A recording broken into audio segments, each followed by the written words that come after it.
Okay, thank you, members. The meeting's now live. Thank you.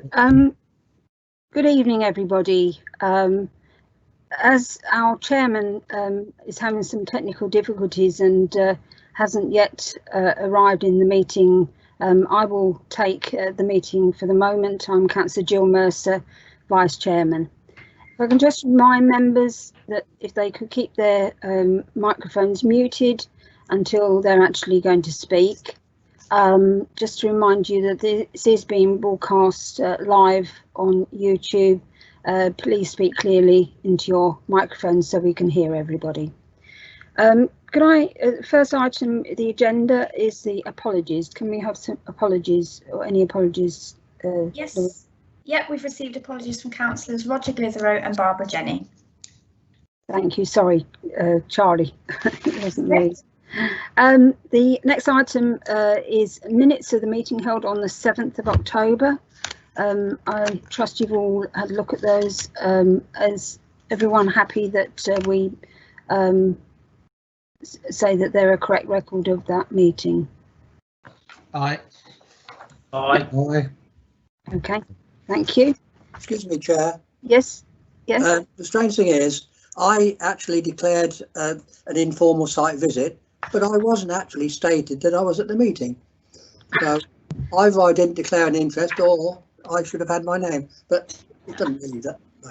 I think that probably means then that you were at the meeting and you were just left off the. Oh yes, I realise that.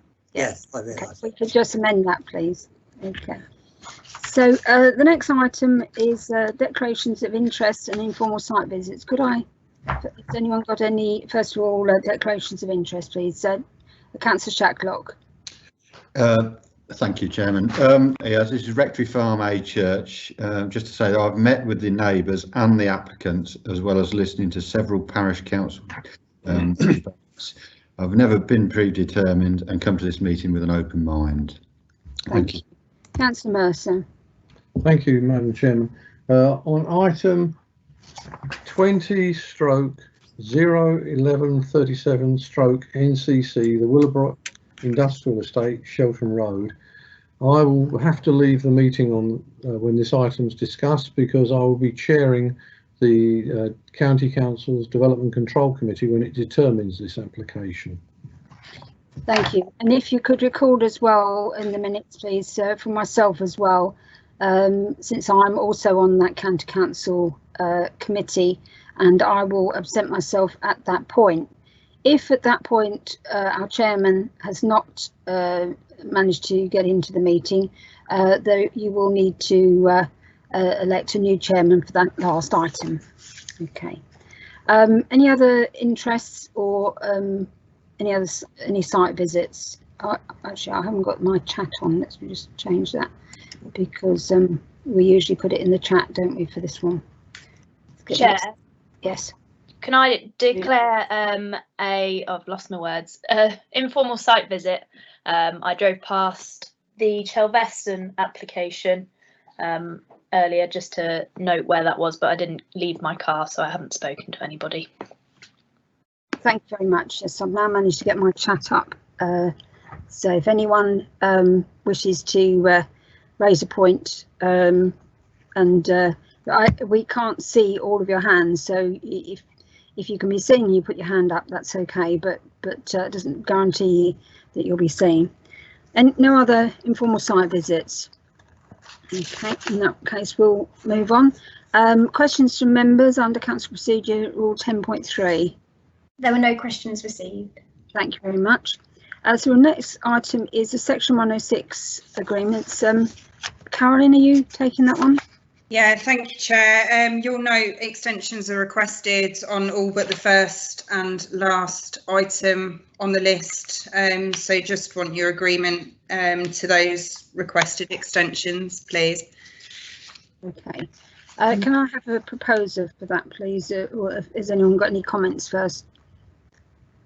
Can I have a proposer to grant those extensions all to the 31st of December, I believe? Happy to propose, Chairman, if you'd like me to. Thank you. Councillor Mercer? I will second them. Hopefully we won't be doing this too much more often, because I've got a specific question. What happens if a Section 106 agreement is not signed by the 1st of April next year? Can we have an answer from one of the officers, please? Yeah, I'm the legal officer, so I might. It's a very interesting question, and obviously all our Section 106 agreements at the moment are drafted to ensure that it doesn't only bind East Northampton, it does bind any future statutory bodies. So anything signed now will obviously carry on after April, but I think as we move up towards April, we will have to try and ensure that we are ready to amend some of that drafting if they're going to be signed after April. Thank you. I think it's going to be on a case-by-case basis, really. Okay. Next item is the delegations. Caroline, are you dealing with that? Oh, sorry, that was all in together, wasn't it? No, it's all in one, and I didn't do that one, sorry. Yeah, just to note the contents of the report. I think it's all up to date. So yeah, just to note the contents of the report on that one. Sorry, we used to have that as two separate items. I just noticed that the Priors Hall was still on the list in view of the fact that we've now had the other Priors Hall and actually determined it. Does that really need to stay on there now? I'll need to seek advice on that, but yeah, we have now determined the new application, so I'll get that updated for the next planning committee meeting. Councillor Mercer. I'd like to ask a question whether or not we should be withdrawing that application, given that the new decision is on the same geographical area. But the question I'm coming to is that they, as I recall, were different applicants. So what happens when two different applicants have applied to the same piece of land and one of them gets granted? I can see Mr. Bland's got his finger up. Paul. Yes, thank you, Chair and Councillor Mercer. Yeah, what we'll do following this is take the legal advice that we need on what's called a disposing of this application. So it's essentially out of date. The previous applicant is not a legal entity anymore because there was an administrative procedure. What we need to do, though, is have a discussion with the applicant for the approved application to confirm that everything is sorted out from their perspective, which it is because of the approval that the committee made last week. So it's just an administrative procedure, and we'll sort that out by next committee. Okay, thank you very much. Next item is the appeal decision monitoring. Yeah, just again to note the contents of the appeals. They were all delegated decisions. There are 4 decisions, 2 dismissed and 2 allowed. They're all relatively straightforward. Okay, do we have any questions on any of those, or can we just note it? Okay, I can't see anyone wanting to say that, so we'll just note that. So we'll then go on to the meat of the meeting, where we deal with the actual applications. And the first application is 20/00613/full. Because I stepped in at the last minute, I'm not sure which officer is going to present that. That's me, Chair. Oh, hello, Sunny. Okay, I thought you were going to change the order.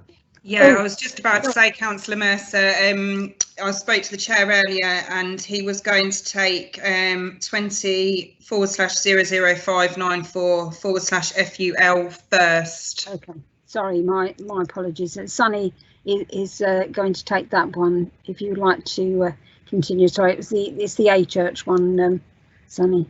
Yeah, great, Chair. Thank you, Chair. Can members see my screen? Yes, we can. Okay. This application seeks planning permission for the erection of a single-storey side extension to incorporate a double garage with storage room above, conversion of barn 1 into living accommodation, which will be linked to the main dwelling by a new single-storey side extension, and partial conversion of barn 2 into a gym and garden store. The officer's report is taken as read.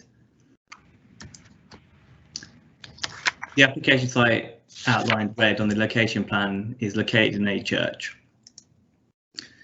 The main matters of this applications are the impact of the proposed development on the neighbouring residential amenity and the architectural and historical merits of the non-designated heritage dwelling.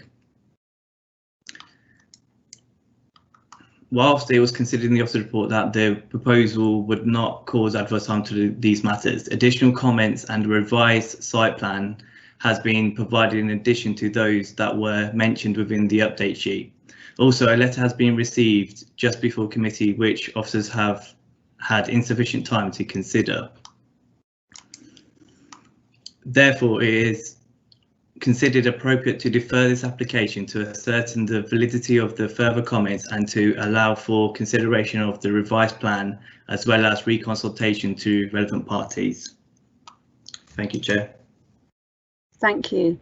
Could I just ask the legal officer, as there has been the suggestion of deferring this, whether it's appropriate to hear the speakers at this point, or do we just have a vote on the deferral?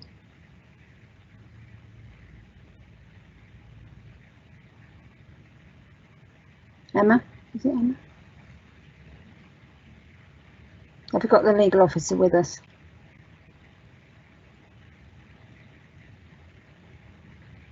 Carolyn, you mentioned some. Oh, yeah, I can see Emma's trying to join, okay, but she might be having difficulties. You mentioned this earlier on. Yeah, when I spoke to Councillor Stern, we discussed that in this instance it may be best to allow the speakers to speak tonight, given that members may choose not to defer the application, may choose to determine it.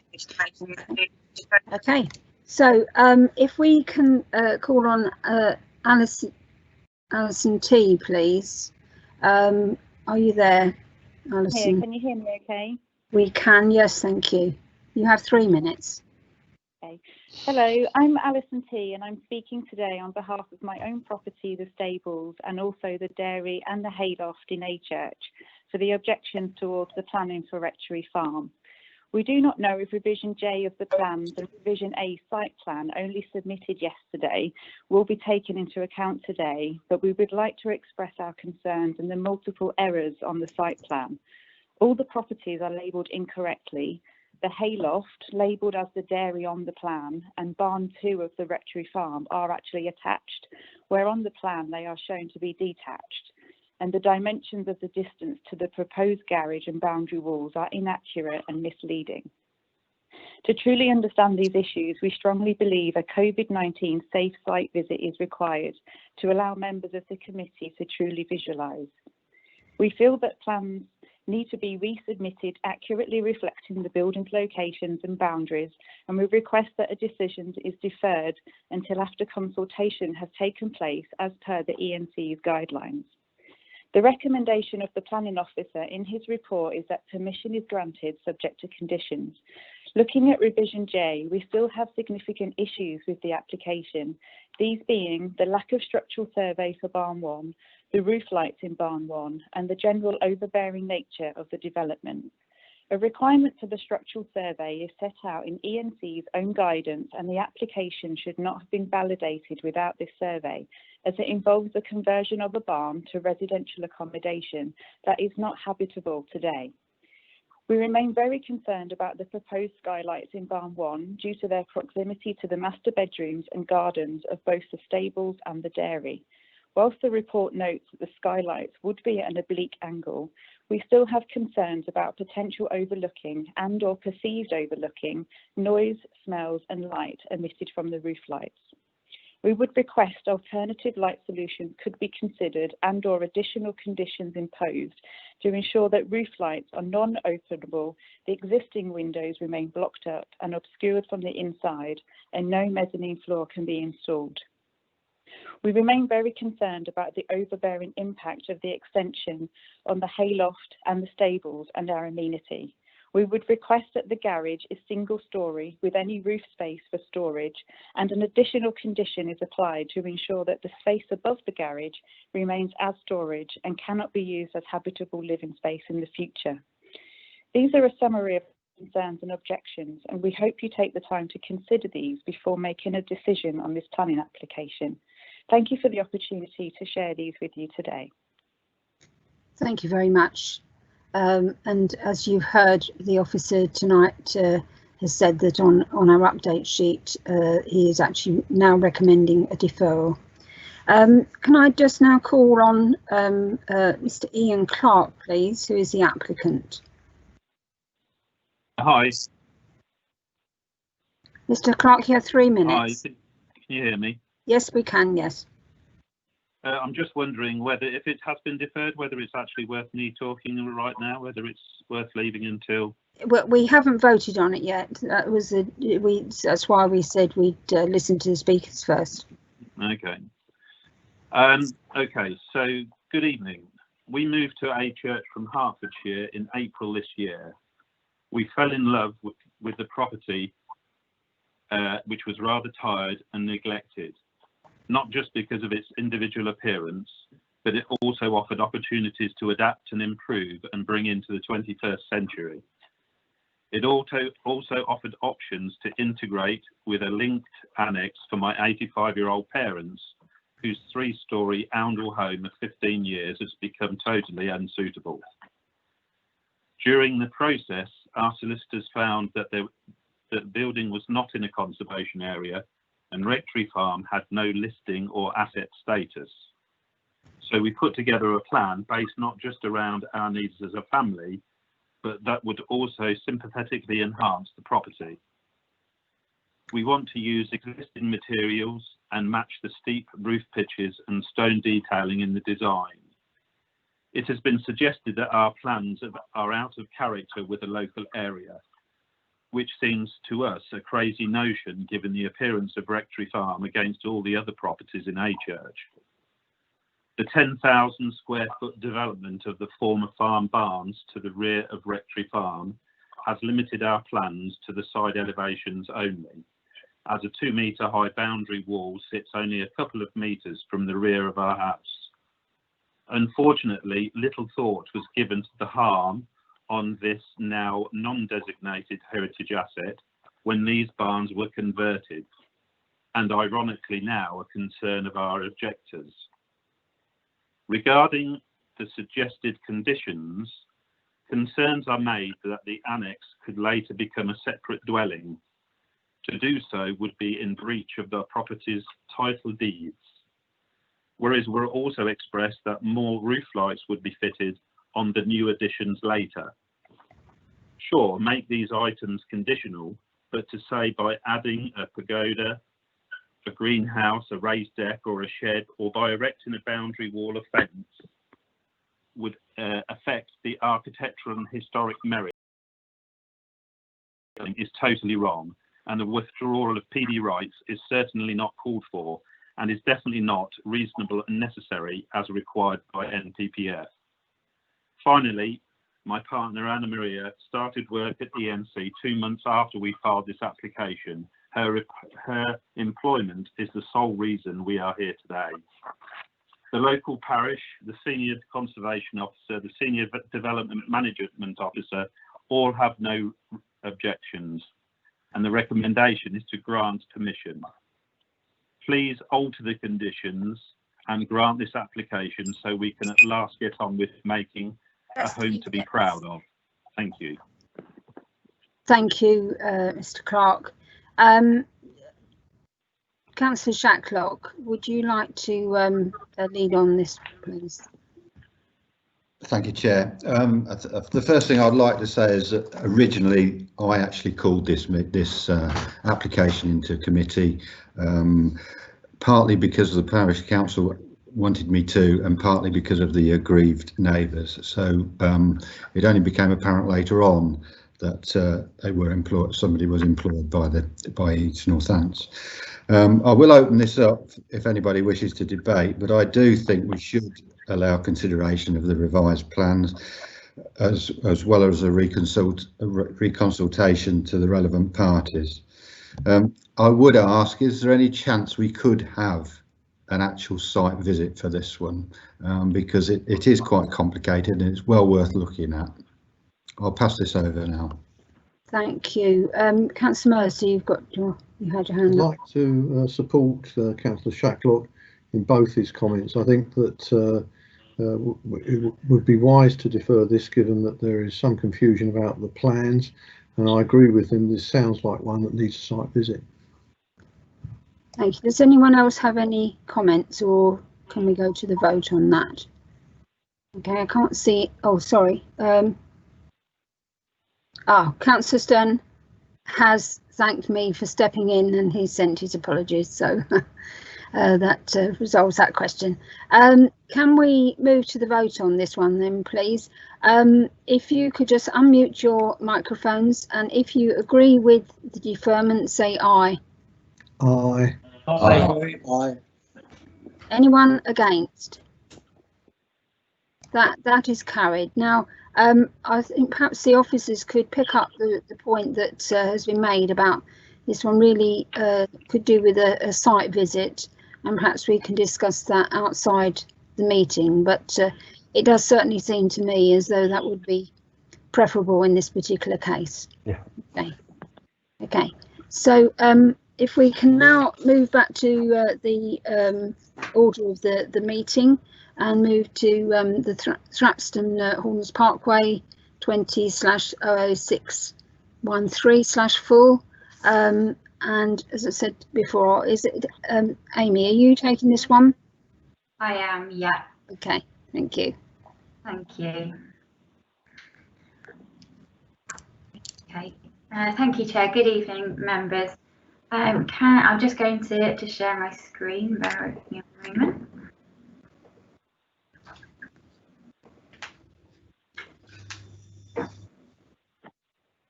Okay, can everybody see my screen there? Yes. Yeah. Yeah. Okay, so this application seeks full planning permission to erect a storage warehouse to the north of an existing B2/B8 warehouse used by Syker, a well-established cardboard recycling and manufacturing business. The extension would be used for the storage of finished goods and would have a floor area of 9,040 square metres. There'd be no loading bay openings in the elevation that faces the adjacent housing estate.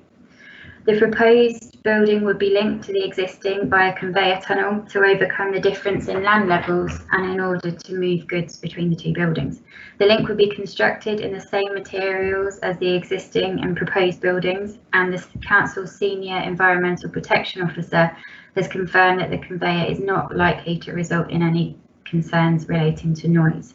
The extension would enable a consolidation of other local transit warehouses, and this would reduce the need to move goods from one site to another. The local highway authority does not object.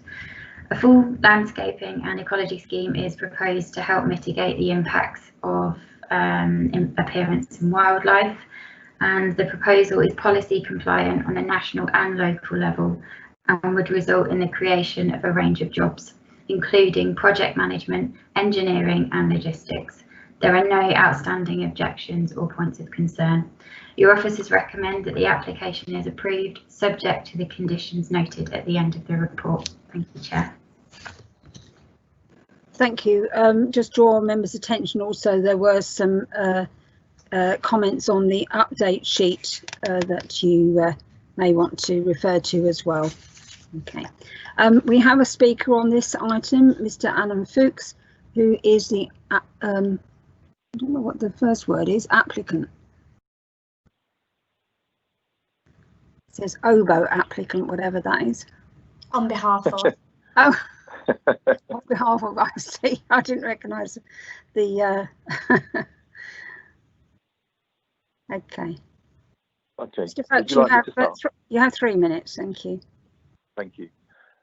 Good evening, and thank you for the opportunity to speak in support of this planning application for the extension to Syca's existing premises in Thrapston. Syca are a multinational organisation who develop and manufacture recycled corrugated packaging for e-commerce and food and drink industries. The Thrapston site was purpose-built in 1996, and since then has had initial investment to make the site fit for purpose. However, growth is now being hampered by restrictions of the current space within the existing building. Syca therefore require additional space to support their manufacturing and in particularly warehousing space to store their finished goods. Due to limited space in the current site, finished goods are having to be loaded and transported over to other transit premises in Corby and Sywell. This is additional vehicle movements on the highway network. In order to enable Syca to continue to grow sustainably and to remain on the Thrapston site, we're seeking to extend their existing premises to enable manufacturing and warehousing to be undertaken within one building at Thrapston.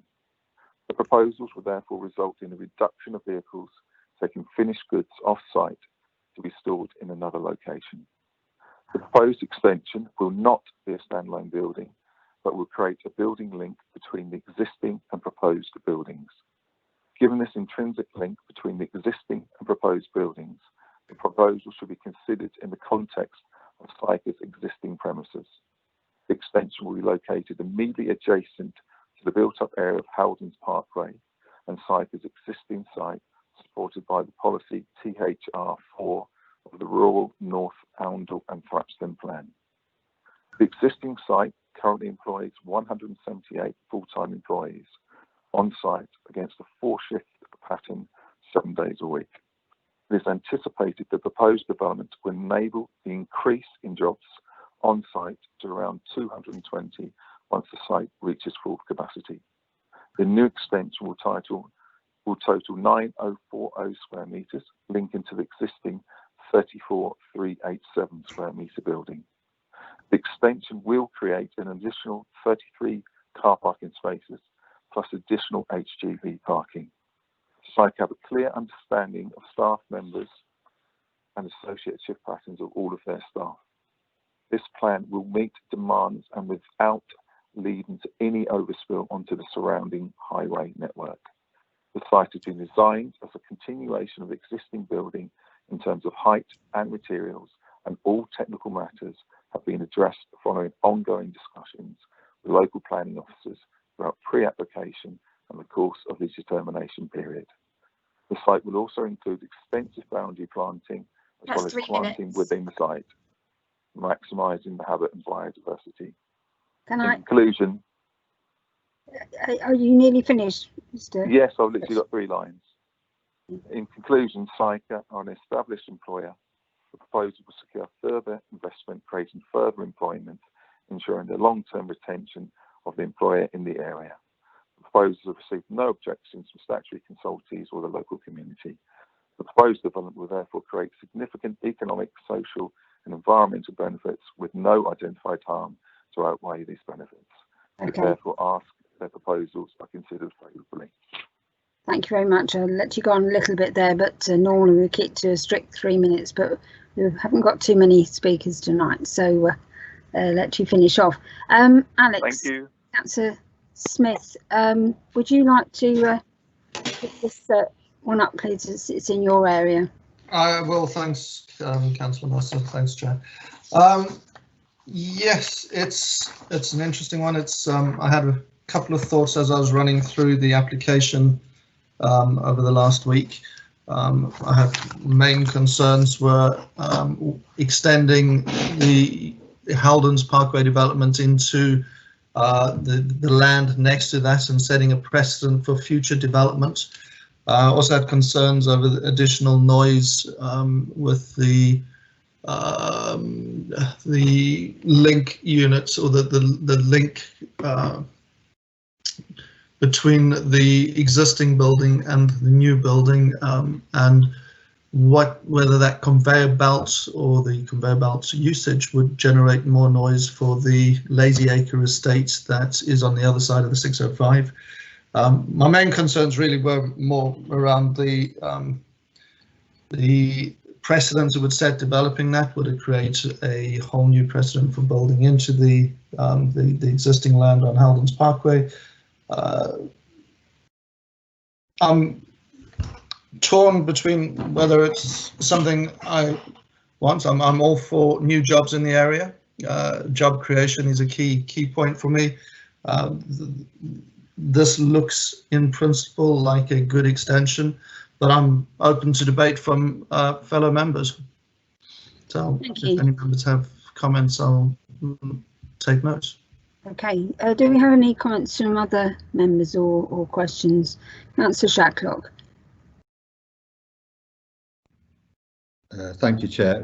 I just wanted to say the same as Councillor Smith, really, that we were concerned about it setting precedents going on. But the other point is that I know that Titchmarsh Parish Council haven't made any representation, but ongoingly the people of Titchmarsh do monitor noise from this site and others close to it. But I do note the senior environmental officer's comments, and so I've got no more to say, but it is technically speaking in my ward.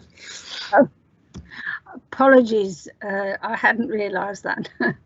Okay, Councillor Jackson. Thank you. It states in the details that some of the existing boundary fence hedge is going to be removed.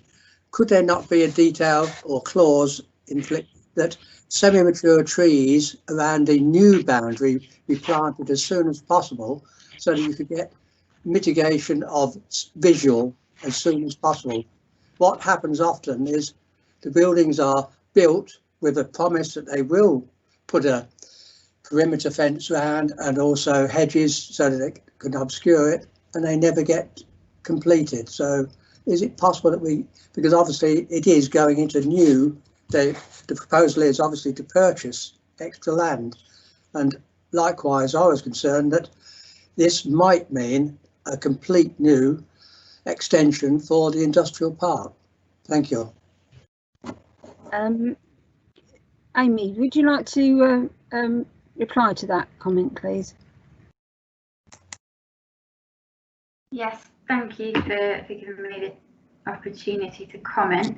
If I just go through quickly a few comments from each of the members. Councillor Smith mentioned about the opportunity. I think it's the age-old response there that, you know, we have to look at applications based on their own merits with the plans that we've got at the time. So I don't think that should be a reason to, you know, to a concern of this application. Councillor Shacklock mentioned the possibility of noise that's noted by Titchmarsh residents. I have discussed this with the council's senior environmental protection officer, and she's quite satisfied that this unit certainly hasn't experienced any noise complaints in the recent future. Sorry, the recent past. And with the comment about the hedging from Councillor Jackson, there is a condition that is proposed asking for further details on landscaping. I'm just trying to find it here.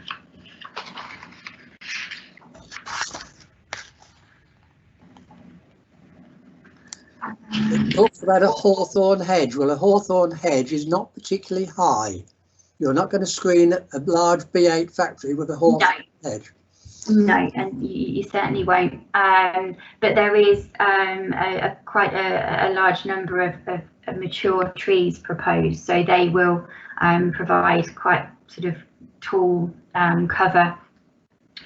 It is impossible to screen a building of that size, but I think we could go as far as we possibly can, and mature tree screening is the best option. Thank you. Could I just ask on the trees? I haven't seen where I'm not sure it's in the condition or it's just in the plans, but do we have anything that says that they will be replaced if they die or are diseased within 5 years, as we normally do? We do indeed. That's part of the condition that's recommended. Okay, thank you. Councillor Mercer. Thank you, Chair. Trying to be pragmatic about this, the applicant is trying to centralise their facilities in one place to reduce their operating costs. If we don't grant this, they will have an incentive to centralise on one of their other 2 locations. So, being realistic, if we were to refuse this one or impose conditions that made it impractical, then the logical thing from their point of view would be to close this facility, sell it off and relocate to one of their other 2 sites. So that says to me that it's not a question of whether or not we get extra employment, it's a choice between less employment or more employment. The same doesn't exist. Thank you. I'd just like to comment that I was pleased that we had the condition about TV reception, as it's usually one that gets missed off and we have to ask for specially. So I was pleased with that, because it's possibly because it was on the previous one and it was carried forward, but I'm grateful for that. Councillor Wilkes, you wish to speak? Thank you, Chairman. Yeah, just to pick up on Councillor Smith's comments, of course, we do all worry about setting a precedent with these developments, but as has been said, of course, it just isn't a planning reason to be able to turn these down. So on the face of it, looking at the application as it stands, it's a good employer with a good business that is trying to expand. They are going to employ more people, so it is difficult to see. There are no real objections from anybody. It is difficult to see why we wouldn't grant this particular application, in my view. Thank you, Chair. It also appears that with having to not to transport things backwards and forwards, they might actually reduce some of the lorry movements. There will be some extra staff, but they've assured that the staff parking is adequate, as they know their staff. Anyone else got any comments, or before we go back to Councillor Shacklock for a recommendation? I can't see anyone in the chat or the hands. It's a bit difficult when you've only got little codes at the bottom, but nobody's put anything in the chat or shouted out. So, Councillor Shacklock, could I come back to you, please? I think Councillor Smith is actually handling this, but sorry, yes, it's just because you threw me because you said it was your, and then I checked and it is in the barn wall. Yes, I hadn't realised they were overlapped that way. Councillor. Yeah, I think there was confusion on the site briefing on Friday. I came in late and I thought it was being passed to me. But Jeff, any input from you? Because if there's no additional input from you, I'm going to be minded to grant the proposal as it stands with the conditions in it. I've got nothing else I want to add, but if you're minded to do that, I'm minded to second it. So I'll leave it with you. Therefore, I propose it and Jeff seconds it. Okay, so we have a proposer and a seconder. So I'll now go to the vote. Please unmute your mics, and if you could say whether you agree with granting this application with the conditions as written. Agreed. Agreed. Agreed. Agreed. Any against? Any abstentions? Okay, that is carried. Thank you very much. So we'll now go on to item 19/015464, Pexley Court in Oundle. And again, I'm not aware of who. Okay, Patrick popped up, so I presume Patrick is going to take it. It is me, yes, thank you, Chair. Bear with me one moment. I'm just going to try and share the presentation.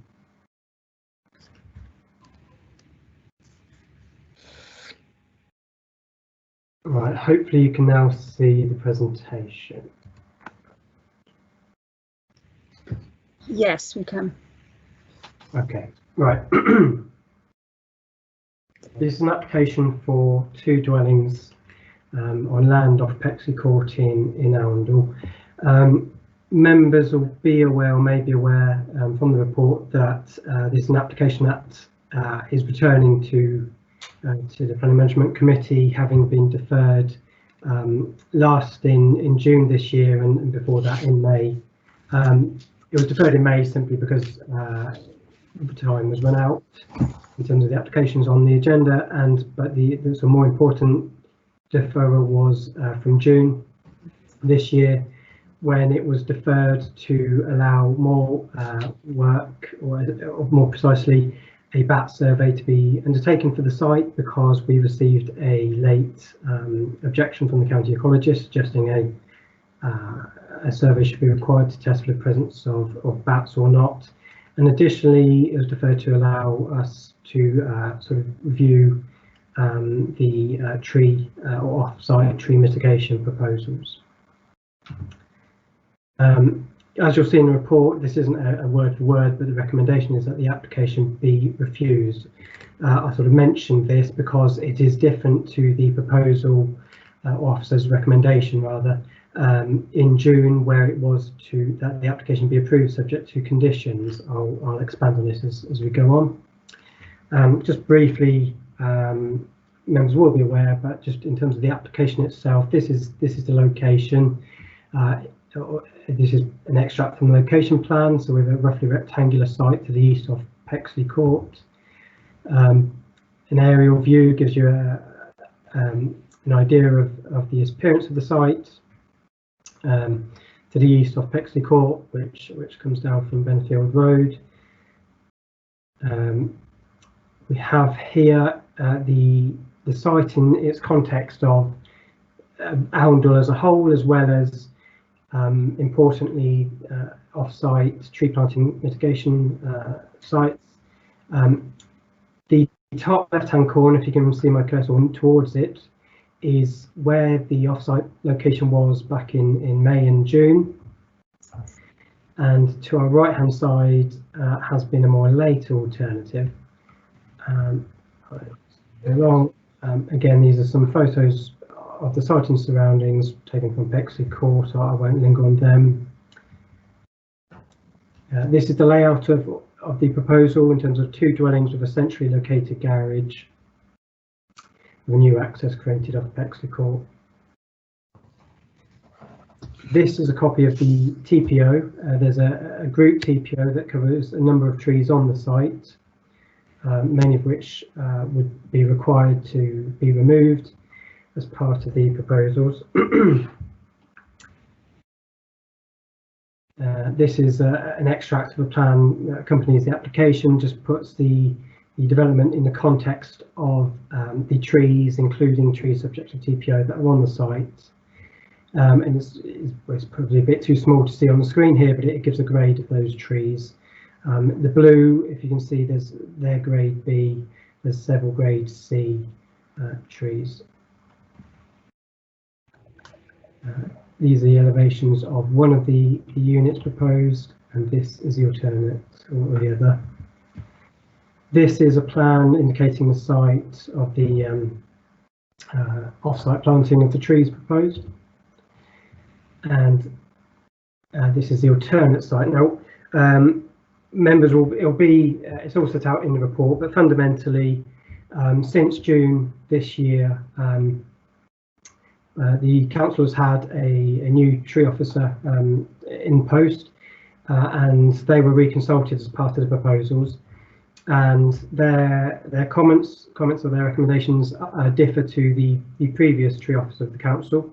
Fundamentally, the previous tree officer found the mitigation proposals to be acceptable and adequate in terms of mitigating the loss of the trees on the site. Ultimately, the new tree officer finds differently and finds that although the trees on site are of low to moderate quality, nevertheless, as a group, their quality comes from a group, and they do provide a level of public amenity.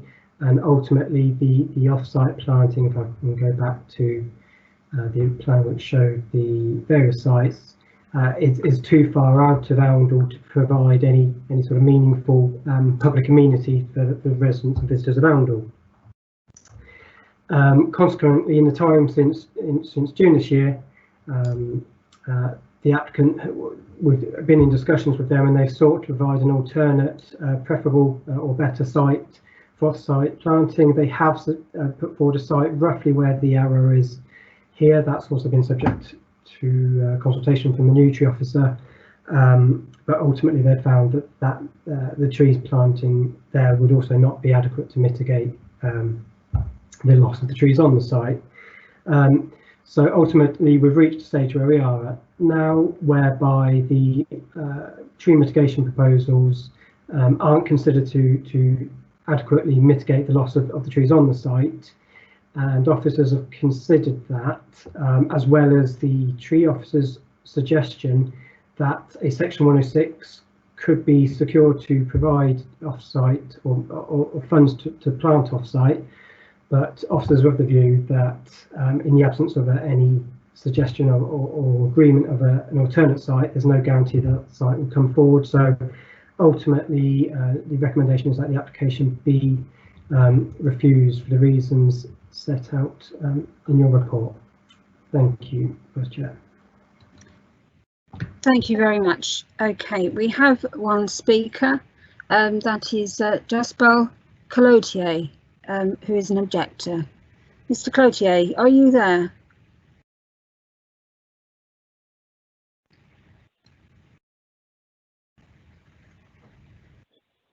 Hello, can you hear me? Oh, yes, hello, yes. Yeah. Thank you very much. Okay, You yes. have 3 minutes, Yeah. thank you. Okay. Firstly, I would just like to say thank you to the committee for giving me the opportunity to speak this evening. My property backs onto the site, and the site is wholly visible from my own sort of property. Therefore, any proposed development on this site will have a direct impact on my own property. I'm opposed to this application for the following reasons. As you'll be aware, the application has already been withdrawn 3 times, which clearly demonstrates that any development of this site, which is effectively the garden of 62 Benefield Road and contains some 40 trees, faces a number of complexities and challenges. The fact that Oundle Town Council object to this application clearly demonstrates that the challenges and complexities associated with this proposed development have not been satisfactorily mitigated. The fact that the senior tree and landscape officer has stated that the benefit of building 2 dwellings on this site does not outweigh the harm that would be caused by the removal of the trees on this site again demonstrates that there is not sufficient justification for the trees to be removed and the development to proceed. The fact that of the 9 representations received in respect to this application, 88%, are objections, also demonstrates that the concerns raised by those directly affected by the proposed development, including myself, have not been adequately addressed. I reiterate again, the application is to develop the garden of 62 Benefield Road. It's not a standalone site. It includes some 40 trees which will have to be removed. The value of the trees to humans, wildlife and the environment is well recognised, and these trees currently provide myself and others with a visual amenity, biodiversity and ecological value, and are very much part of the local landscape and treescape. If the application is approved, there will be a significant reduction in the amount of green space within this garden site due to the proposed buildings that we put on there. I oppose the development due to causing such a significant reduction in the green space which is currently enjoyed by the local residents and wildlife. Furthermore, 10 of the trees on this site are protected by TPOs, and the reasons why those TPOs were placed on the respective trees have not changed. Prior to those trees being protected by the TPOs, they were assessed by the planning authority as being an important landscape feature, offering significant amenity and ultimately its importance to the local environment. Public access has not changed since the respective TPOs were placed on these trees, and therefore is not a Therefore, it's not a relevant consideration at this time. These TPOs were made to protect trees which make a significant contribution to our local surrounding. The reasons for granting these TPOs have not changed, and therefore the trees that are protected by them should remain in situ. So Cloutier, I'm afraid you're out of time now. Okay, I think you might just finish there. Okay, thank you very much. This time we will go back to Jeff. Thank you, Chair. I think the speaker's probably covered just about everything that I need to say on this. In the ecology report, well, there was a highway safety issue which doesn't seem to be a problem, and there was they needed an ecology report, and they've found that there's no bats and no nesting birds. But at the end of the day, we have got trees that they wanted to remove, and I never did like the idea of mitigation and putting trees somewhere else to replace them. And I think this proposal would result in the loss of trees which contribute towards a public amenity value which would not be replaced. So I will open this up to my colleagues before I make a proposal. Thank you very much. Does anyone else wish to? Councillor Underwood, are you? It's me, Jill. Your hand is off the end of the screen. Right. Yes. Councillor Underwood. Thank you, Chairman. I am actually puzzled because I'm looking at 3.6 of the report on page 24. The trees individually are not great.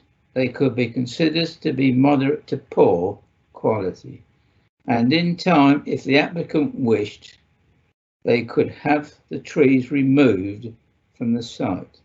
Therefore, it would not be sensible at this time to use the trees as the loss of the trees as a reason not to support this application. And I'm puzzled because we're now proposing in the conclusion to refuse this application. So I can't get my head around the two. So can somebody equate for me the paragraph at 3.6 and the conclusion? Because 3.6 says we can't turn it down, but it would not be reasonable to turn it down on trees. Patrick, would you like to come back on that, please? Yes, I'm happy to. Yes, it's what the tree officer then goes on to state or refer to is they suggest essentially a financial mitigation package to secure 106 for off-site planting. And what's in the report and what officers have done is we've considered that potential. So it's acknowledged that the trees are moderate to low quality. This is what we're told by and advised by our tree officer. But they still have he also notes that they have a public amenity value. So that amenity value has to be mitigated. The problem isn't necessarily solely the loss of the trees, it's the mitigation of it. So what the problem is, we've had one off-site location proposed and another suggested, both too far out of the really main built area of Oundle to mitigate it, to be of public amenity. And we've also considered simply securing funding for off-site planting. But and as officers, whilst we've taken the tree officers' comments on board, but if we have no site that we have reason to believe the planting will go ahead, then quite simply it may not go ahead because there's no guarantee, there's nothing secured that suggests that site A, B or C will be where the tree planting goes. So we've considered the tree officer's advice, but ultimately they sort of move on to suggest securing funds. We don't consider that the securing the funds is appropriate in this case because we don't have the site. That's essentially the reason behind that. Can I come back, Jill? Yes, certainly. Yeah. Are all sorry to come back. Are all the trees got TPOs on them, or is it only just a number? It's not all of them. It's there are quite a number of trees on there. It's as a I'm not sure percentage. Some, not all. I think the gentleman said there were 40 trees on there, and I believe about 10 of them have TPOs. If I can come back, sorry, Jill. So therefore, the owner of that site could take the non-TPO trees out and leave gaps. That's yes. If a tree, you wouldn't need planning permission, would he? That's right. The trees that don't have TPOs, they are not subject to any protection. So no, there's nothing preventing an applicant or anyone removing a tree that isn't protected. They've also, what they're suggesting was some of the trees are relatively low quality, and even the TPO trees as individuals, if the TPO officer was to receive an application to remove one or two individual TPO trees, he couldn't rule out granting that they may, depending on their merits, warrant removal, subject to the specifics. But yes, in answer to your question, the others could be removed. Okay, I now have Councillor Wilkes and then Councillor Hughes. I've seen you. Okay. Thank you very much. Thank you, Chairman. It's hard to disagree with the officer and with Councillor Shacklock. These are established trees, and there is no point removing established trees and getting money to go and plant some new ones if we can't guarantee that they're going to be planted elsewhere. We need to protect what we currently have. But actually, I have another issue with this, and that is it doesn't seem to me, looking at the plans, that there's sufficient parking for these houses. They're 4-bedroom properties, so presumably 4-bedroom properties require 3 parking spaces plus 1 for visitor. I wonder if the applicant is thinking that a double garage counts as 2 parking spaces, which we are told it doesn't. It counts as 1. So there are insufficient parking spaces for both of these properties, aren't there? We'll come back to that in a minute. If Councillor Hughes, you want to come in, and then we'll call Patrick afterwards. Yes, thank you. I'm the last person who wants to see trees cut down. But do we realistically think that if they go to appeal about this, we would win an appeal? If the trees are not all that wonderful and they're offering money, or they would have to be offering money to compensate and plant trees elsewhere, it just seems to me that we would have not a very strong case to win an appeal. Okay, Patrick, do you like to come back on those 2 points, please?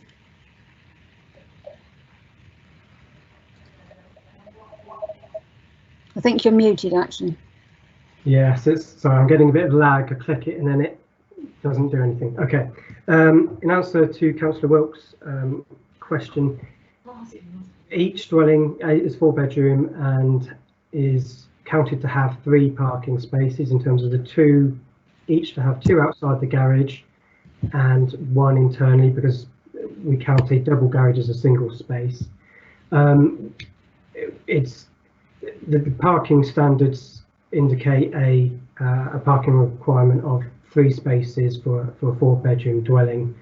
We think it'd be unreasonable to sort of require a 4th for each dwelling. So in terms of the parking spaces, we're content that 3 is appropriate. It's also noted that the highways aren't objecting in terms of parking spaces as well.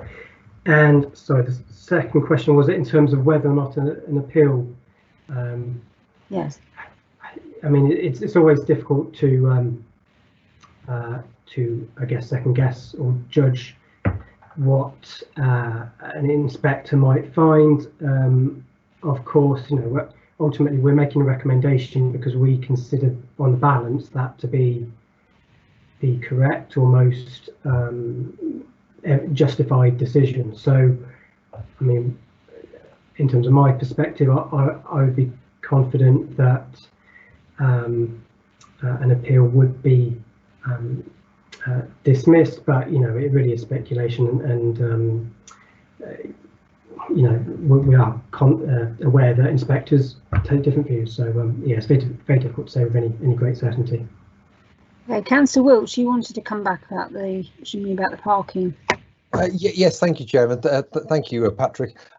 Just looking at the comments on the for this application, The head of transport, highways and infrastructure does actually mention the visitor parking. Their comment is, please note that the required parking for a 4-bedroom dwelling is 3 spaces plus visitor parking. Is that correct? That's correct. Sorry, you are correct. The highways officer did state that in their initial observation comments. It's ultimately, in terms of the actual 4-bedroom requirements for 3, it is a matter of judgment that it's more usual to require 3 spaces. 4 is unusual as a necessity, and it's we also have to be aware that the parking standards aren't adopted, so it's a case of each proposal on its merits. So in this particular instance, we've got 3 spaces. There is technically a bit of space where the turning area is evidently one car would have to reverse out if there was a delivery vehicle, but no, in terms of spaces, we're content that it's acceptable. Okay, Councillor Wilkes, did you want to? Sorry, Chairman, just my last question back on that, and thank you again, Patrick. Of course, you are right, we've got to look at every application on its own individual merits. My concern with this particular one is that I can understand why the head of transport has said for this one it should be 3 spaces because it's a 4-bedroom property and a visitor parking, because if there isn't any visitor parking, there's no parking really on the road down Pexley Court. So actually, where does somebody park if they come as a visitor? It might be okay for your local DPD lorry, he's going to be there for 2 minutes, but of course it's other visitors. I just don't think there is any parking, so I think that's probably why it was mentioned, but thank you anyway. Councillor Mercer, you wish to? Thank you, Madam Chairman. This is just along from where we did a site visit shortly before the lockdown came in, and one of our concerns on that particular area has been repeated several times, is that there are adders nearby. The local community have pointed them out, and we do know that this council had to put in adder fences not far away. Am I correct here, or am I thinking in the wrong place? I think that might have been a different place. I think you're thinking of King's Cliff. Yes, Okay, all right. Thank you. Wrong town. Okay, can I just ask quickly the number of trees that would need to be felled for this application is presumably all of the, did I say 30 trees, or was it 40, rather than just the 10 TPOs? It does seem an awful lot of trees that have taken a long while to get to maturity to come down. Do you know how many would need to be felled, Patrick? Not to hand, no. I don't have the tree report to hand now. I couldn't put a number on it. It's certainly the majority. I think some will be retained near the boundary, but no, I don't have a number. So it wouldn't just be the TPO trees, it would be more than that? It would. And I think one of the comments is it's the group of trees, not just individuals. Each individual might not be top class, but it's the grouping that gives the effect, really. That's right, yes, that's the advice we've had from the tree officer, is their value comes as the group, not individuals. Yes, it's as a whole. Thank you. Has anyone else got any comments? Councillor Mercer. A simple question for the officers. If we were to turn this down and lose on appeal, would we be likely to have costs against us? Do we want to go to the legal officer for that? Emma? I am happy to answer if the legal officer. Well, I'll say my comments. I think we're getting. Yes, I think you just yeah, apologies. I have a bit of lag on my computer at the moment. As long as we're acting reasonably and taking into account material considerations, then there should be very little risk of costs. So it's providing we have well-reasoned arguments for refusal, then we shouldn't be at risk of costs. Okay, thank you very much. I think in that case, then, if we go back to Councillor Shacklock, can't see anyone else indicating, to sum up. Well, thank you very much for that debate. I still feel I propose we follow the officer's recommendations and refuse this application. Okay, do we have a seconder for that? Happy to second, Chairman, if you'd like. Councillor Wilkes has seconded that. Okay, if you could unmute your microphones for a short while, and if you agree with the officer's advice to refuse on the reason given on page 27, would you please say aye? Aye. Aye. Any against? Any abstentions? Okay, that is refused according to officer advice. Okay. Thank you very much, members. Just get my papers. Okay. Next item on the agenda is 20/01118/4 Gardenfields, Rawns Road, Chelveston. We do not have a speaker on this. Sorry, is it Chris? Yes, it's me. Okay, thank you. I only saw you briefly earlier on and just about remembered who you were. So if you'd like to tell us about this application, please. Yeah, okay, 1 second. Thank you, Chair.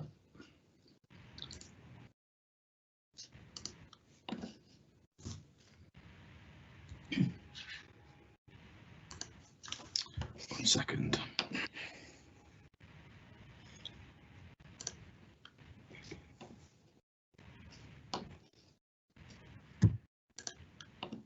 Right, can everyone see that?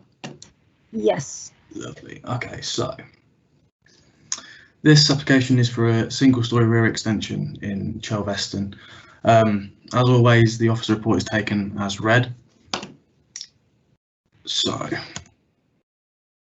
the application site itself is slightly outside of the built-up area of Chelveston. It's part of a cluster of about 10 houses, slightly to the north of the village. As you can see here, this is the outline of the proposed single-storey rear extension, and to each side you have existing residential properties, and then to the rear you have agricultural buildings and then garages just there, if you can see my mouse. This is the front elevation. So as you can see, there's the shared access going to the garages and the agricultural buildings, and then the garden. You can just about see the boundary just there where my mouse is there. And of course you can see it from the highway as well.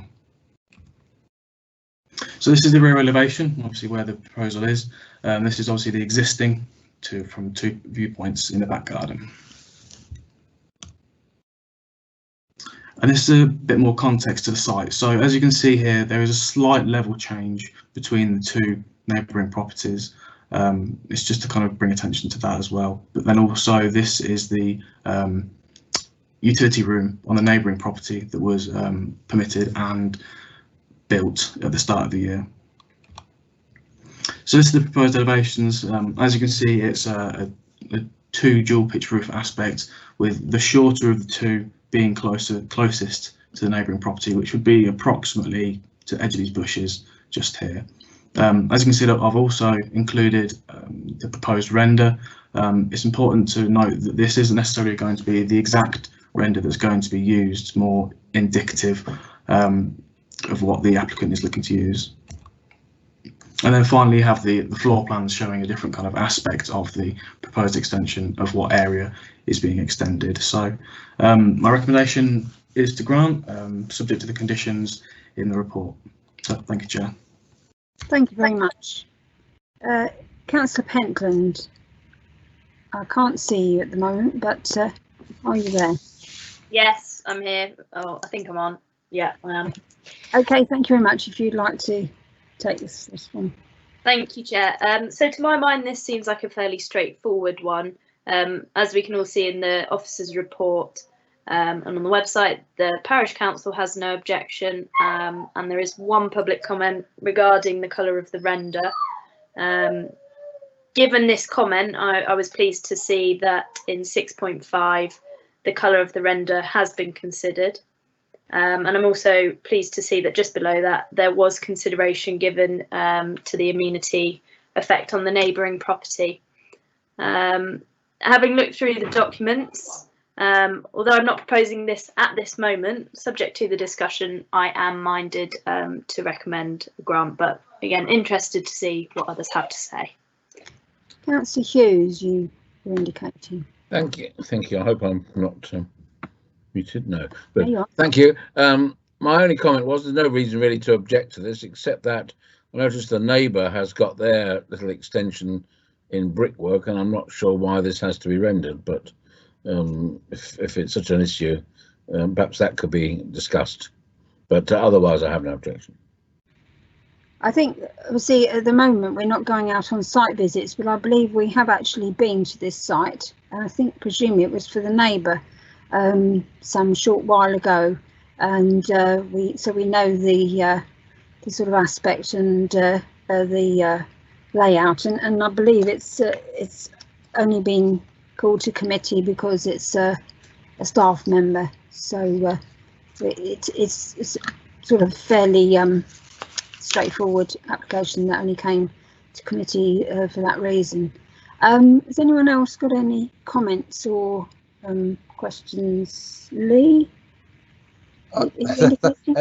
Thank you, Chairman. Actually, I was just going to say it's such a straightforward application. I couldn't understand why it had been brought before us, but you've explained that now. So thanks very much. Thank you. Okay.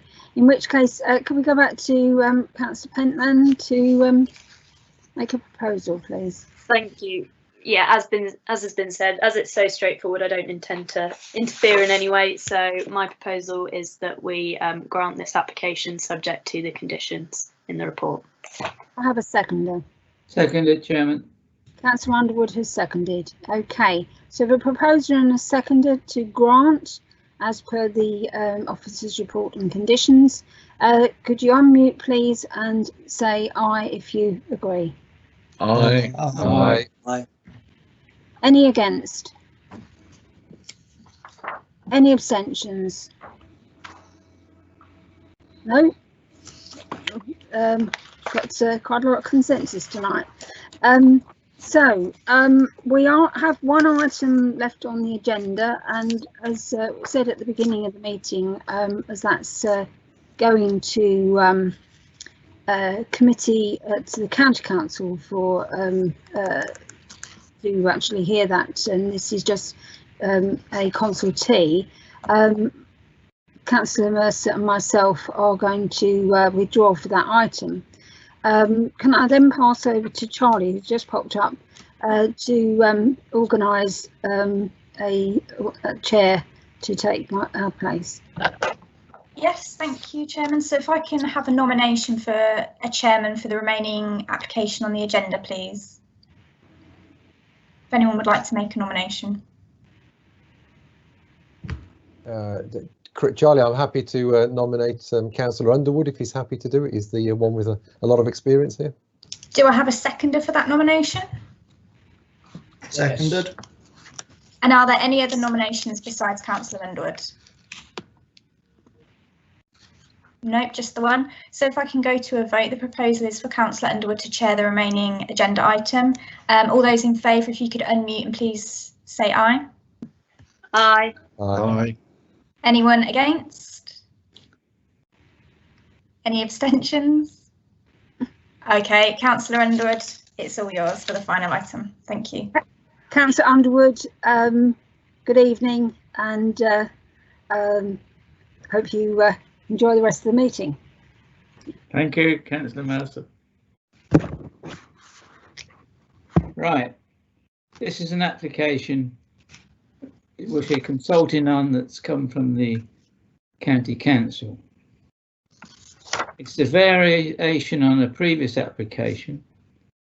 The variation of drawings approved under condition 2 of planning permission 19/0027/WAS full in brackets ENC reference number 19/00 77/NCC to amend the buildings and the ancillary elevations, footprint and layout to accommodate the facility as a single plant at land at Shelton Road, Willowbrook East, Industrial Estate, Corby, Northamptonshire. Now, this application is removing one chimney and making one chimney much bigger, and the footprint of the site is greatly extended to accommodate what the County Council say is a more efficient use of the application. Now, the last time the council objected,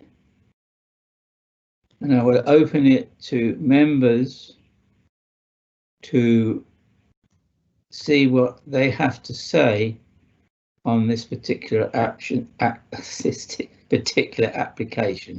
So I'll hand it over to members. Councillor Underwood, can I just step in and just remind you that Gavin's prepared a presentation for the members first before they go into debate. Okay, thank you. Thank you, Chair. I'm Gavin Sylvester. Good evening all. I'll try and share my screen with you and hope that works well. Right, so can you see my screen? Yep. Yes. Excellent. Right. Well, thank you for the introduction. Yes, this item is indeed a consultation from the County Council on an application that it has received seeking amendments to a building, an energy recovery facility plant building that it approved in 2019. And East Northants Council did object to the grant of that planning permission in 2019. So just running through the slides, the location of the site is just down here, as you'll see in red, and the two red lines represent the boundary between the East Northamptonshire district, which is across here, and Corby Borough.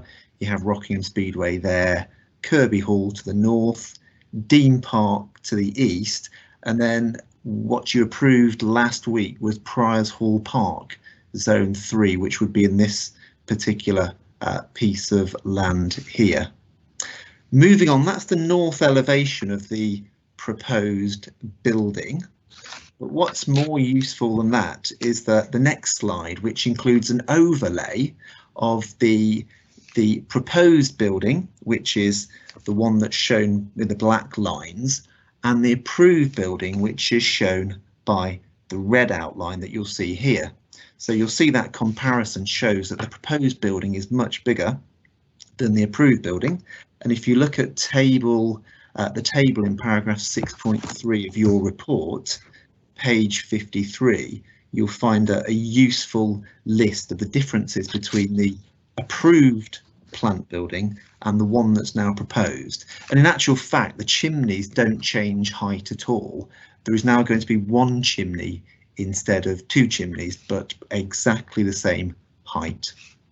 And again, that is a similar overlay, but of the east elevation. Again, red shows the approved building outline and the black lines show the proposed building. And that's the site plan. So again, similar format. The red lines show the approved building and the black the proposed. So it is larger in footprint as well. And as you've heard, it's to make it more efficient. So the same amount of waste goes in, but you get more energy out, as I understand it. Right, this is a photo montage of not of the actual building. I'll explain that in a second. But this is a photo montage.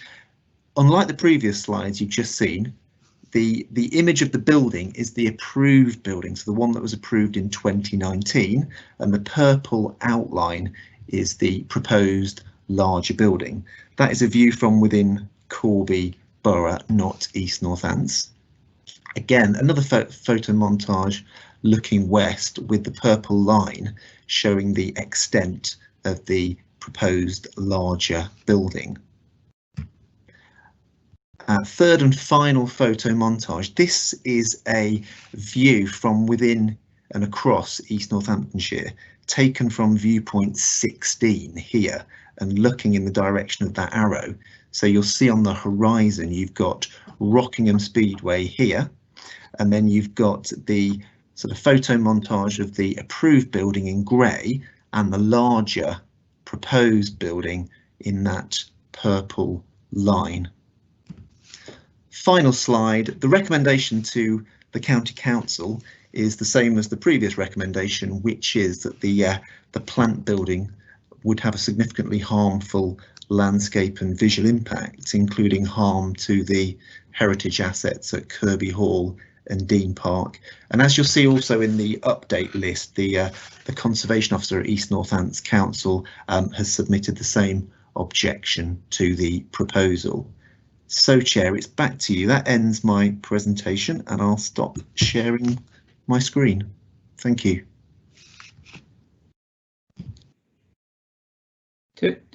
Do I come back in again now? Anybody comment? No? Okay. Yes, I would like to thank the officer for an excellent report. I said what I said earlier, but I'd like to draw members' attention on page 54, paragraph 6.7 to 6.8, which reads, the main issue for ENC to consider and raised with EMC is the landscaping and the visual impact of the larger plant building and its effect on the designated heritage assets, Kirby Hall Grade 1 listed house and Grade 2 star park and gardens, and Dean Park Grade 2 listed park.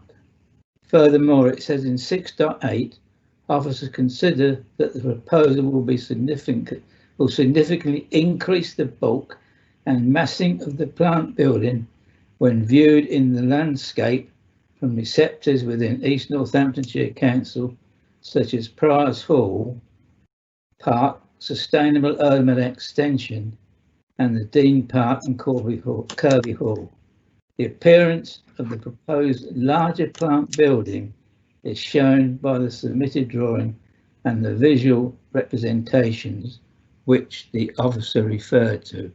So I will now defer to other members for their comments.